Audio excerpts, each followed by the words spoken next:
পরপর দুইটা পদ গুণ তার সাথে 2 গুণ। যদি এইভাবে যদি তুমি করতে পারো তখন আমরা এক লাইনে অ্যান্সার বলে দিতে পারবো। আচ্ছা, এবার গণনা করে দেখো যে এখানেও 10টা পদ আছে। তুমি উপরে তুমি a plus B whole square করো, তখন তুমি কি লিখবা? তখন তুমি লেখো হচ্ছে a square plus 2ab plus B square. আচ্ছা, এই লেখাটাকে যদি আমরা একটু চেঞ্জ করে লিখতে পারি তখন তুমি দেখো মানে এইগুলা করা তোমার জন্য মানে ইজি।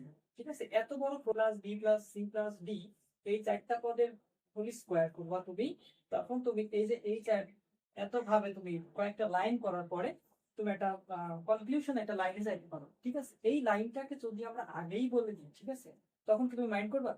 তুমি বলতে পারবা এই লাইনটাকে যদি আমরা এভাবে বলতাম যে প্রথমে a square plus B square, তার মানে কি ছিল? ভিতরে যা ছিল তাদের বর্গ, তাদের বর্গ করলাম এবং যোগ করলাম, তাদের বর্গ করলাম এবং যোগ করলাম। এবার দেখো যেহেতু দুইটাই ক্লাস আছে সেজন্য আমরা প্লাস ইউজ করবো। এখন দেখো পরপর দুইটা গুণ করলাম, পরপর দুইটা গুণ করলাম এবং 2 দিয়ে তার সাথে 2 গুণ করলাম, পরপর দুইটা গুণ তার সাথে 2 গুণ, পরপর দুইটা গুণ তার সাথে 2 গুণ।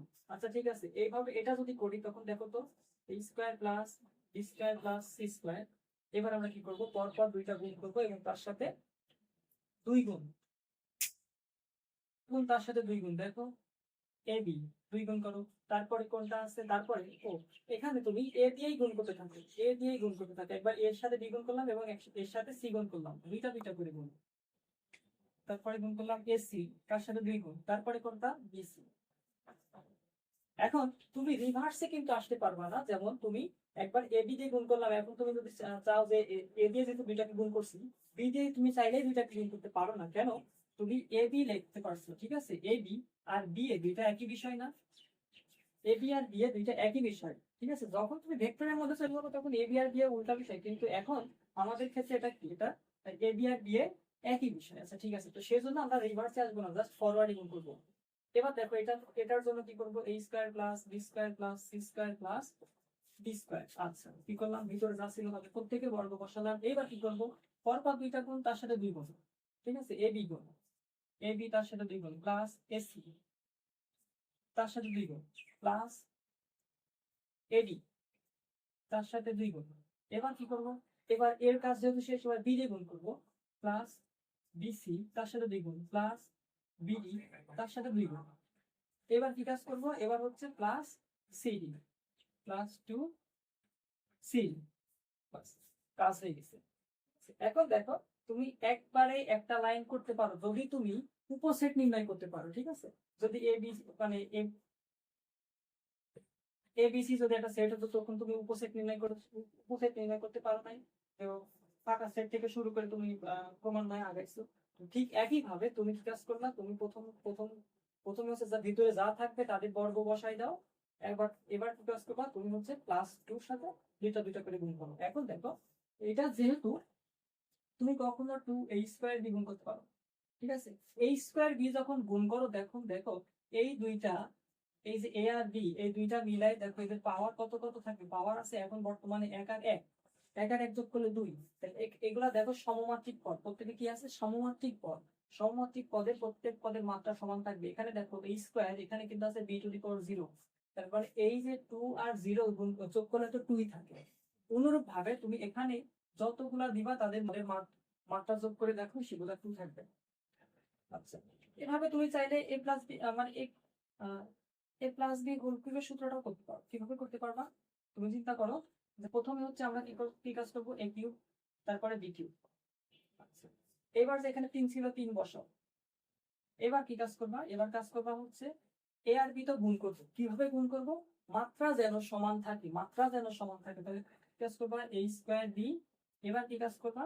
তাহলে আর তো কিছু নেই, উল্টা এবার কাজ করতে পারো 3 এ বি স্কোয়ার। এখন দেখো এই যে 2 2 আর 1 3, এই 1 আর 2 মোট মিলে 3 প্লাস। এখন কথা হলো যে আগের যে a প্লাস বি মানে এই যে চারটা পদের বর্গ যে হয়ে গেছে, ধরলাম তুমি এখানে এখানে আসো নাই, এখন এটা চেক করবা কিভাবে? এটা চেক করার জন্য একটা ওয়ে আছে, সেটা হলো তুমি মনে করো যে ভিতরে যা আছে প্রত্যেকটাকে আমরা গুণে গুণে বলবো এগুলো আর সংখ্যক উপস্থিত। তাহলে আমরা কত সংখ্যক পদের জন্য তুমি কি গুণে বের করতে পারবা না? অবশ্যই। তাহলে এখানে দেখো সেই সেই গুণে বের করা পদের সংখ্যা হচ্ছে আর ইকুয়াল কত? দেখো এখানে 4টা আছে। আচ্ছা চাই। এবার আমাদের পাওয়ার কত? তাহলে n ইকুয়াল টু পাওয়ার দিব, ঠিক আছে,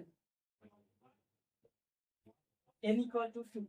আচ্ছা, n ইকুয়াল টু যদি 2 হয়, তো এখন আমরা একটা সূত্র অ্যাপ্লাই করব, সেটা হচ্ছে n প্লাস r মাইনাস 1, এখানে c দেব আর মাইনাস করব কত 2, n এর মান ইউজ করব 2 ইউজ করলাম, তারপরে হচ্ছে আমাদের উপস্থিত পদ ছিল r এর মান ছিল 4 এবং মাইনাস 1 c, তাহলে 4 মাইনাস 1 ইকুয়াল করলে কত আসে দেখো, এখানে উপরে 5 আর নিচে 5C3 আসলো। আচ্ছা ঠিক আছে, 5C3 এই মানটা তুমি ক্যালকুলেটরের সাহায্যে বের করতে পারো।